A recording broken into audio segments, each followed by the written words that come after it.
Ritah Nabukenya akeddebwa Nawancha bw'atyo nga yorekera ku kkooti y'oku Buganda Road okuwulira ensala y'omulamuzi ku musango mukama we gwavunaanibwa ogw'okwekalakaasa ku musolo ogwateekebwa ku mobile money ssaako n'emikutu migattabantu. Wabula ono ku kkooti tatuuseeyo oluvannyuma lw'akabangali ya poliisi okugoba bodaboda kwe babadde batudde bwetyo n'egitomera okukakkana ng'emulinnyeeko ono n'afiirawo okusinziira ku babaddewo. Abadde ajja mu kkooti ku makya ng'ayambadde beleti eya red ne red attire ne bajja nga bamugoba mbu bamuyimiriza n'agaana oyimirira ne bamukoona ne bamufootola ne bamuyitako munno owokubiri wulya ekigere kyonna kizinga ekiti okitegeera ne bamuddusa ne balyoka bamuleetaane mu ddwaliro waafiiridde essaawa zino batugamba ki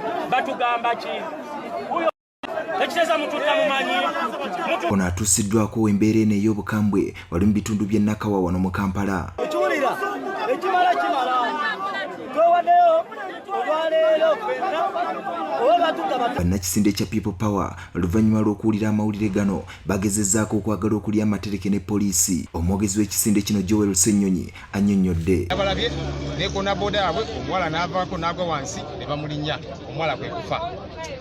Fenno nga People Power twagala okulabula, tulabula poliisi, tulabula gavumenti ya Mwai Museveni nti mutunyigiriza nnyo, omanye ennyindo obunyigiriza ennyo egy'omusaayi. Kati omusaayi guzze tunyigiriziddwa nnyo, batusindikiriza ku kisenge ne tugezaako okubalaga nti tuli bampisa tujja kugondera amateeka naye ate bo batulaze nti bajja tukolako effujjo n'okututa bajja tutta. Kati ennyindo baginyigiriza, omusaayi guzze.